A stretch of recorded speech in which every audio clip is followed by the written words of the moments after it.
যার সলাত নেই তার ঈমান নাই, আছে কথা বলেন? যার সলাত আছে তার কি আছে? ঈমান আছে। ঈমানহীন জীবনটাই তো মূল্যহীন, কথা বলেন ঠিক না বেঠিক?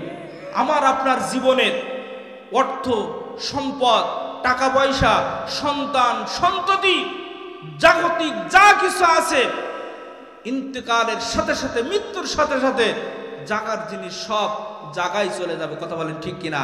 কিন্তু আমাকে আপনাকে চলে যেতে হবে কোথায়?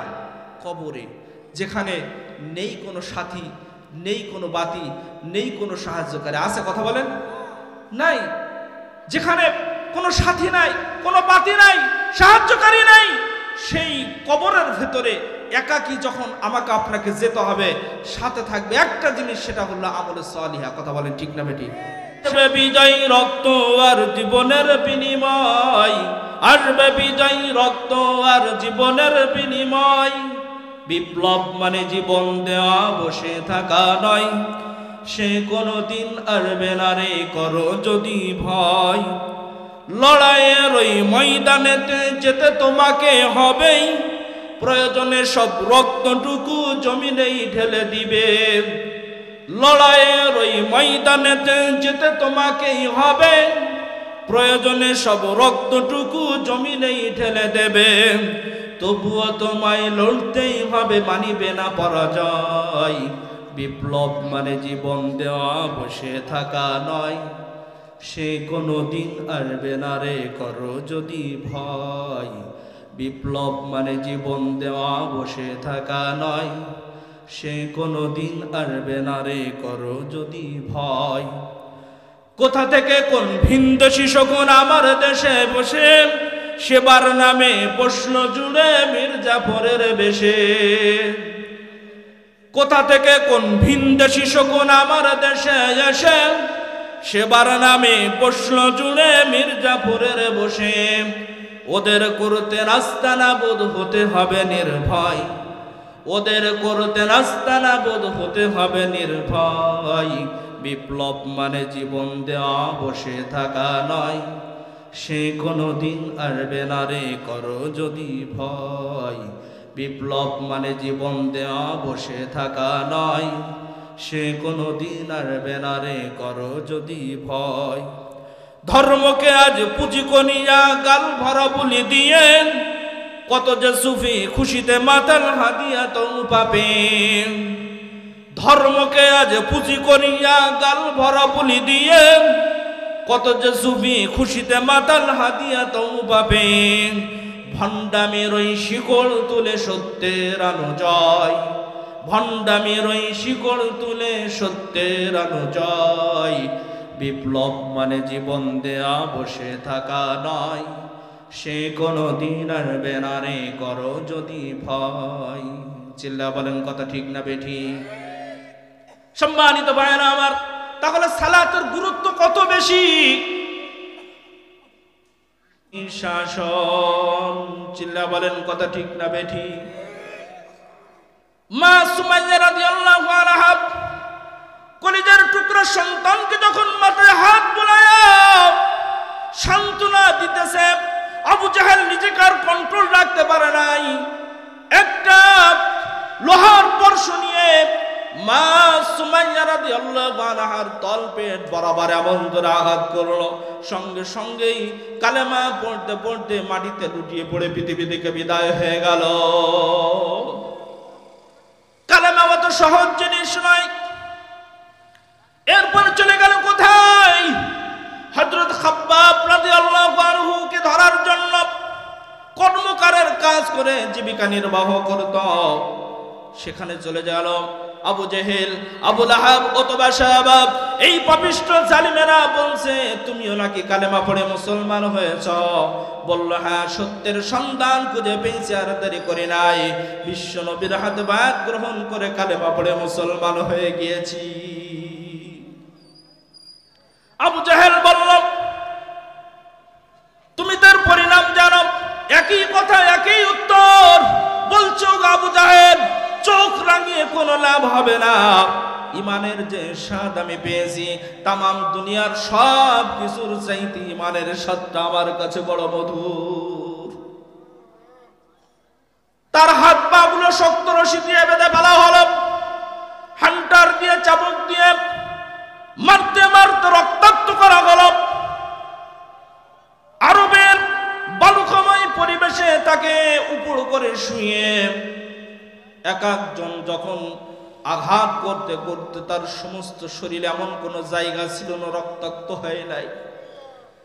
পাপিষ্ঠ জালিম আবু জাহেল বলল, এইভাবে হবে না, ওই গনগুনে আগুনের মধ্যে ওকে ফেলে দাও। সম্মানিত ভাইরা আমার, তার নির্দেশ মোতাবেক ওই গনগুনে আগুনের মধ্যে তাকে চিৎ করে শুয়ে দেওয়া হলো। ইসলামের ইতিহাসে আজও রেকর্ড হয়ে আছে, হযরত খাব্বাব রাদিয়াল্লাহু আনহুর শরীরের পেছনের অংশের চর্বিগুলো, মাংসগুলো গলে গলে খসে খসে পড়ে আগুন নিভে যায়, কিন্তু হযরত খাব্বাব রাদিয়াল্লাহু আনহুর জবান থেকে কালেমা নেবে না।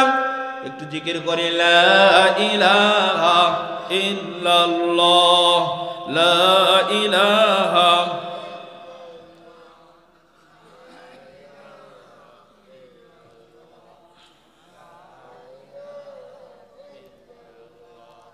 লা ইলাহা ইল্লাল্লাহ, লা ইলাহা ইল্লাল্লাহ। আল্লাহ তুমি দয়াময় করুণা ঘেরা, আল্লাহ তুমি দয়াময় করুণা ঘেরা। তব দয়াতে বটে চন্দ্র সূর্য, তব দয়াতে বটে চন্দ্র সূর্য, আসমান থেকে নামে বাড়ি ধারা।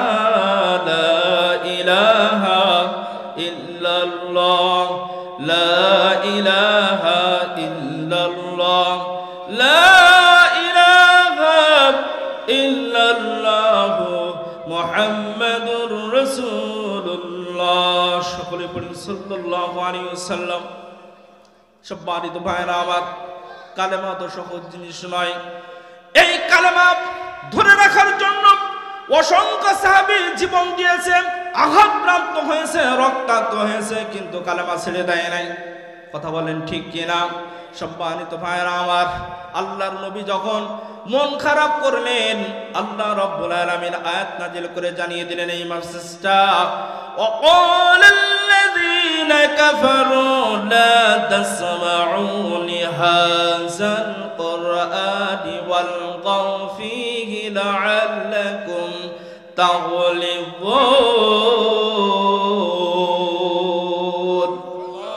হে নবী, পৃথিবীর জমিনের কাফেরদের স্বভাব হলো তারা সব চলতে দিবে কিন্তু কোরআন চলতে দিবে না, সত্য কালেমার দাওয়াত তারা দিতে দিবে না। আলগাউ ফীহি লাআল্লাকুম তাগলিবুন। যেখানেই কোরআনের মাহফিল হবে, যেখানেই কোরআনের তাফসীর হবে, যেখানেই কোরআনের বয়ান হবে, এক শ্রেণীর মানুষ থাকবে তাদের চুলকানি উঠে যাবে। আজও কোরআনের মাহফিলে বাধা আছে না নাই? কথা বলেন। কোরআন আছে, কোরআন থাকবে। কোরআনের প্রচার পূর্বেও ছিল, বর্তমানেও আছে, পৃথিবী যতদিন থাকবে কোরআনের প্রচার প্রচারণা চলবে। যারা কোরআনকে ফুঁক দিয়ে নিভিয়ে দিতে চাই, কোরআনের আওয়াজকে থামিয়ে দিতে চাই, তারাই এই পৃথিবী থেকে বেঈমান হয়ে অচিরেই বিদায় নেবে। কথা বলেন ঠিক কিনা? সম্মানিত ভাইরা আমার, বিশ্বনবী জনাব মুহাম্মদুর রাসূলুল্লাহ সাল্লাল্লাহু আলাইহি ওয়াসাল্লামের বিরুদ্ধে এবার ষড়যন্ত্র শুরু হলো। এত আঘাতের পরেও যখন ঠেকাইতে পারল না, আবু জাহেল, আবু লাহাব, উতবা, শায়বা, এই পাপিষ্ঠ জালিমেরা দারুন নাদওয়ার বৈঠকখানায় বসে চূড়ান্ত সিদ্ধান্ত নিয়ে নিল, এখন মুহাম্মদকে হয় কতল করতে হবে, হত্যা করতে হবে, আর না হয় তাকে দেশ ত্যাগ করতে বাধ্য করতে হবে। কথা বলেন ঠিক কিনা? সম্মানিত ভাইয়েরা আমার, যখন কাফের বেঈমানেরা সিদ্ধান্ত নিল যেভাবে চলছে এইভাবে যদি চলতে থাকে তাহলে অচিরেই আমাদের বাপ দাদার পূর্বপুরুষদের ধর্ম তো পৃথিবী থেকে বিলীন হয়ে যাবে। রাতের অন্ধকারে বিশ্বনবীকে হত্যা করার ষড়যন্ত্র দ্বারা যখন লিপ্ত হল, চক্রান্তকারীর চক্রান্ত যত বড়ই হোক না কেন, সবচাইতে বড় কৌশল কার? ওয়া মাকারু ওয়া মাকারাল্লাহু ওয়াল্লাহু খায়রুল মাকিরিন। চক্রান্তকারীর চক্রান্ত যত বড়ই হোক না কেন, আল্লাহ রাব্বুল আলামিন বলেন সবচাইতে বড় কৌশলী হযরত জিবরাইল আমিনকে পাঠিয়ে দিলেন। বললেন, ইয়া রাসূলুল্লাহ, ইয়া হাবিবাল্লাহ, নির্দেশ এসেছে আপনাকে এখন এই রাতের অন্ধকারে হিজরত করে মক্কা থেকে মদিনায় চলে যেতে হবে। আল্লাহর নবী কি করলেন? সাহাবীদের মধ্যে সবচেয়ে কম বয়স ছিল হযরত আলী রাদিয়াল্লাহু আনহু। হযরত আলী রাদিয়াল্লাহু আনহুকে ডাকলেন। ডাকার পরে বললেন, ও আলী, আমার নির্দেশ হয়েছে হিজরত করার জন্য। মনে বড় আশা ছিল কাবার চত্বরে থাকব, নিজ বাড়িতে অবস্থান করে কালেমা বিশ্বময় ছড়িয়ে দেব, কিন্তু কাফের বেঈমানেরা আমাকে হত্যা করার জন্য হিরো ষড়যন্ত্রে লিপ্ত হয়েছে। আমার আল্লাহ আমাকে নির্দেশ দিয়েছে এই রাত্রেতেই মক্কা থেকে মদিনায় যাওয়ার জন্য। ওগো আলী, আমি চাই আমার ঘরে আমার এই চাদর মুড়ি দিয়ে, কম্বল মুড়ি দিয়ে তুমি বিশ্রাম করবে। চতুর্দিকে কাফের বেঈমানেরা এসে আমি নবী মুহাম্মদ মনে করে তোমাকে টুকরা টুকরা করে পৃথিবী থেকে বিদায় করেও দিতে পারে, তুমি এখানে থাকবে। আল্লাহর নবী যখন এই মাশারা করলেন, তাকায় দেখলেন হযরত আলী রাদিয়াল্লাহু আনহুর চক্ষু মুবারক দিয়ে টপ টপ করে অশ্রু প্রবাহিত হয়ে বক্ষ ভেসে যাইতেছে। আল্লাহর নবী বলছে, আলী, তোমার কি বাড়ির কথা মনে পড়ে গিয়েছে নাকি মা বাবার কথা মনে পড়ে গিয়েছে? হযরত আলী রাদিয়াল্লাহু আনহু সেই দিন কি বলেছিলেন ইসলামের ইতিহাসে আজও রেকর্ড হয়ে আছে। বললেন, ইয়া রাসূলুল্লাহ, ইয়া হাবিবাল্লাহ, সেই সত্তার শপথ খেয়ে বলতেছি যার হাতে আমার জীবন, যেই দিন থেকে আপনার হাতে বায়াত গ্রহণ করে কালেমা পড়েছি, সেই দিন থেকে পৃথিবীর জাগতিক সব কিছুর চাইতে আপনার মহব্বত ভালোবাসা আমার কাছে বড় বেশি। আল্লাহর নবী বললেন, ও আলী, তাহলে কেন তোমার চোখে পানি? হযরত আলী রাদিয়াল্লাহু আনহু বললেন, ইয়া রাসূলুল্লাহ, ইয়া হাবিবাল্লাহ, আপনি যখন নির্বিঘ্নে হিজরতে চলে যাবেন মক্কা থেকে মদিনায়, কাফের বেঈমানেরা এসে আমি মুহাম্মদ মনে করে আমি আলীকে টুকরা টুকরা করে পৃথিবী থেকে বিদায় করে দেবে। কিয়ামতের ময়দানে রক্ত মাখা অবস্থায় যখন আল্লাহর সামনে গিয়ে দাঁড়াবো, ওই দিন বলবো, রব্বুল আলামিন, আমি আলী জানি না আমার আমলের কি অবস্থা, নাজাত পেতেও পারি নাও পারি, কিন্তু রব্বুল আলামিন, আমি আলী আমার জীবনের বিনিময়ে আপনার নবীর জীবনকে একদিন আমি রক্ষা করেছিলাম। রব্বুল আলামিন, সেই ওসিলায় আপনি আমাকে আজকে মাফ করে দেন। পৃথিবী না জানুক আমি তো জানি,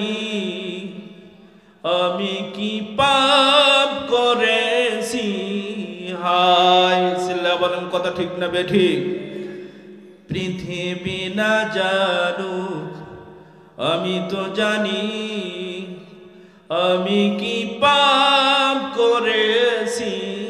হায় আমার পাপের করলে বিচার, আমার পাপের করলে বিচার, খবর বাইনা আমার দয়াময় প্রভু মাফ করো আমায়। সিল্লা বলেন, কথা ঠিক না বেঠিক?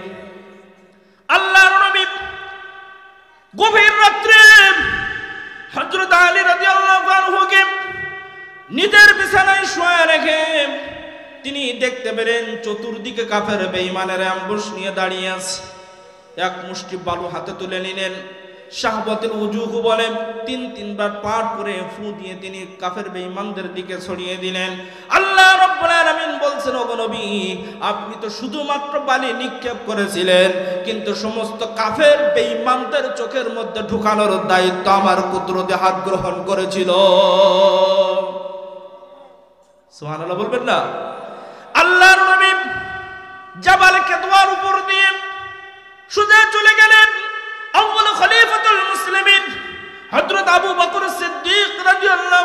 বাড়িতে গভীর রাত একবার মাত্র ডাক দিয়েছে, ডাক দিতে দেরি হয় নাই, তার ডাক দেওয়ার সাথে সাথেই দরজা খুলে দিয়েছে, চিৎকার মেরে বলে আল্লাহু আকবার।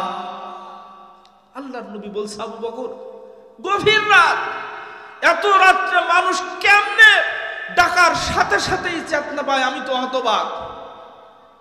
আবু বকর সিদ্দিক রাদিয়াল্লাহু আনহু বললেন ইয়া রাসূলুল্লাহ ইয়া হাবিবাল্লাহ, নবীর প্রতি মহব্বত ভালোবাসা সাহাবাত মাইনদের কেমন ছিল আর আমাদের ভালোবাসা কেমন?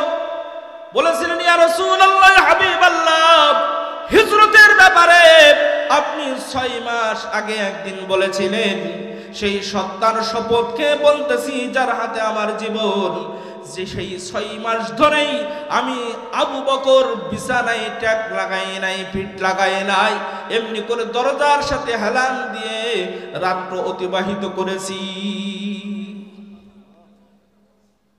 মহব্বত ভালোবাসা কাকে বলে দেখেন। আল্লাহর নবী বলল আবু বকর দেরি করা যাবে না, হিজরতের নির্দেশ হয়েছে। আল্লাহর নবী আবু বকরকে সাথে নিয়ে রাতের অন্ধকারে মক্কা থেকে মদিনার দিকে রওনা হয়েছে। কথা বলেন ঠিক কিনা? কেন রওনা হয়েছে? কালেমার দাওয়াত দেওয়ার কারণে। কথা বলেন ঠিক কিনা? অন্য কোনো কারণ আছে? অন্য কোনো কারণ নাই। আল্লাহর নবী যখন দুঃখ ভারাক্রান্ত মন নিয়ে মদিনার দিকে রওনা হয়েছে, বারবার খানায় কাবার দিকে তাকায়, চক্ষু মোবারক দিয়ে অশ্রু প্রবাহিত হয়। আল্লাহর নবী বলে ওগো খানায় কাবা, মনে বড় ইচ্ছা ছিল যতদিন বাঁচব আমি তোর কাছে থাকব, এখানে থেকেই কালেমা বিশ্বময় ছড়িয়ে দেব, কিন্তু তোর নিষ্ঠুর সন্তানেরা আমাকে তোর কাছে থাকতে দিল না। কথা বলেন ঠিক না বেঠিক? বলছে ইয়া রাসূলুল্লাহ ইয়া হাবিবাল্লাহ, আমরা যেভাবে পথ আগাইতেছি যদি সকাল হয়ে যায় কাফের বেঈমানেরা তো আমাদেরকে ধরে ফেলবে, আমাদেরকে তো পৃথিবী থেকে বিদায় করে দেবে। আল্লাহর নবী বললেন আবু বকর, আমরা মাইনরিটি নয়, আমরাই মেজরিটি। तमाम শক্তি কাফের বেঈমানদের হাতে থাকতে পারে, কিন্তু বিশাল বিস্তৃত আসমান এবং এই জমিনের মালিক যে রব, সেই রব আমাদের সাথে রয়েছে।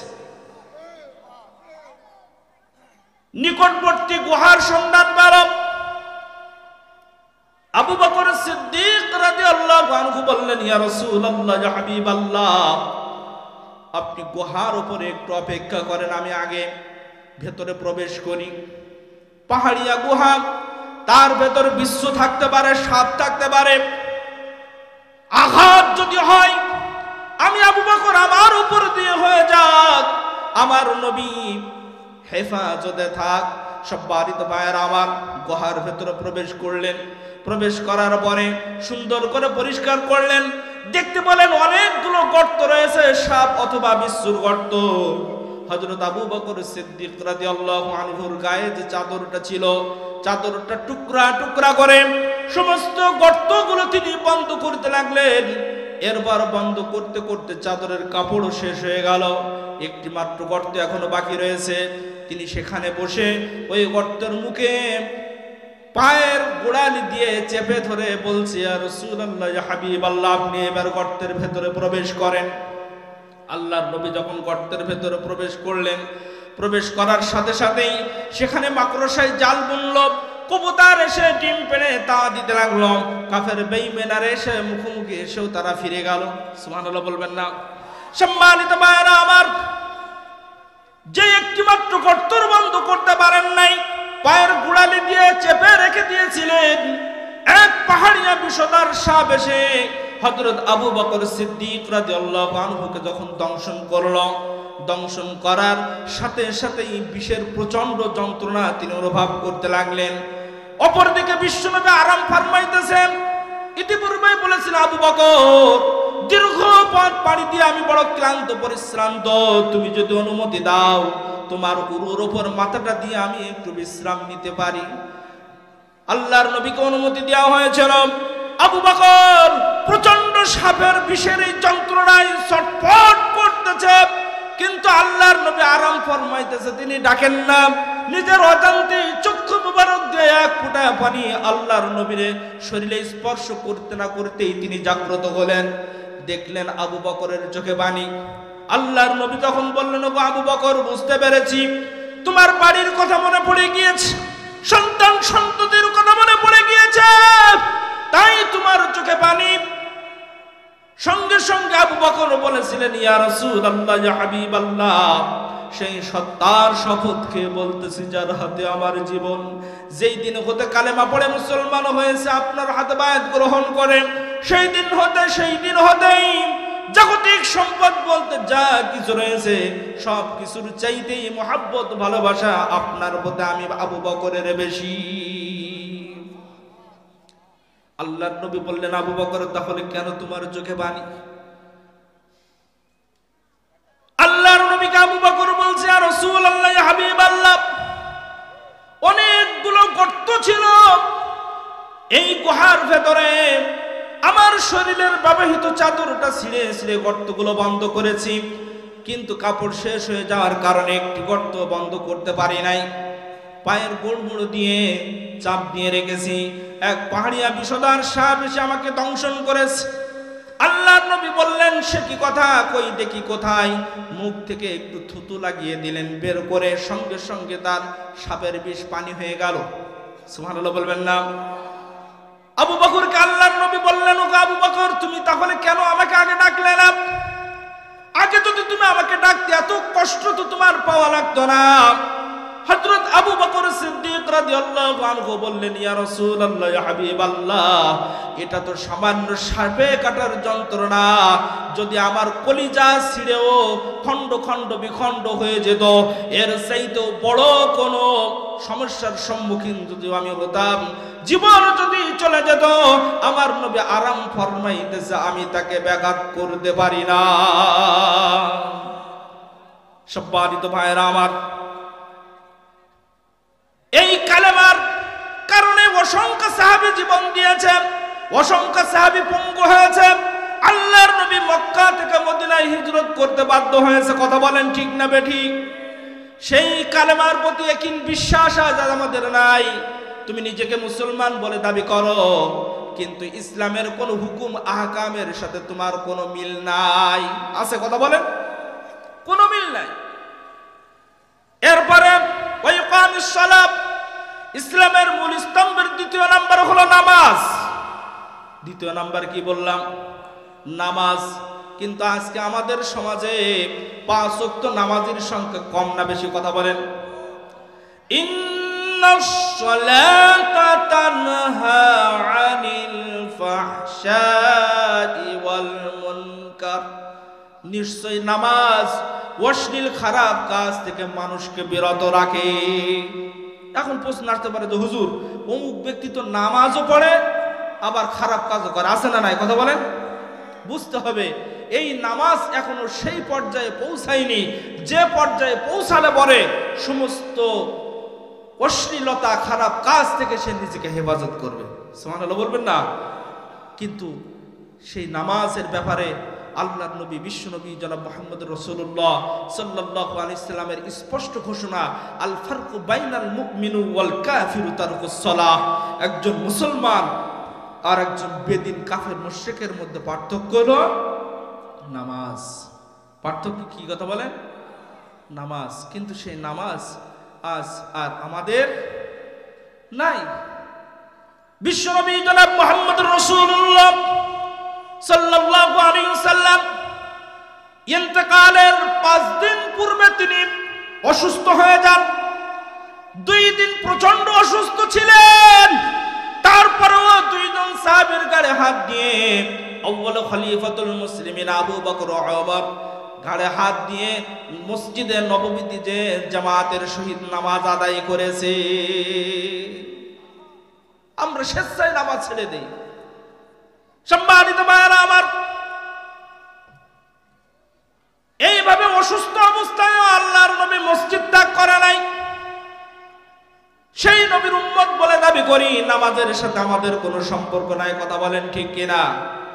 আমাদের অবস্থা এখন কি হয়েছে?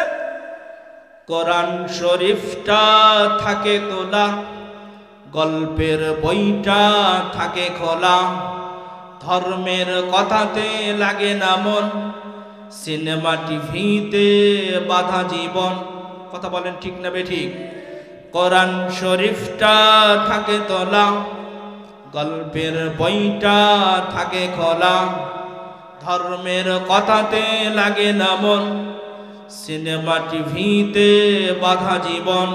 চুল পেকে গেল তবু হলো না রে হুঁশ, হে মানুষ হে মানুষ।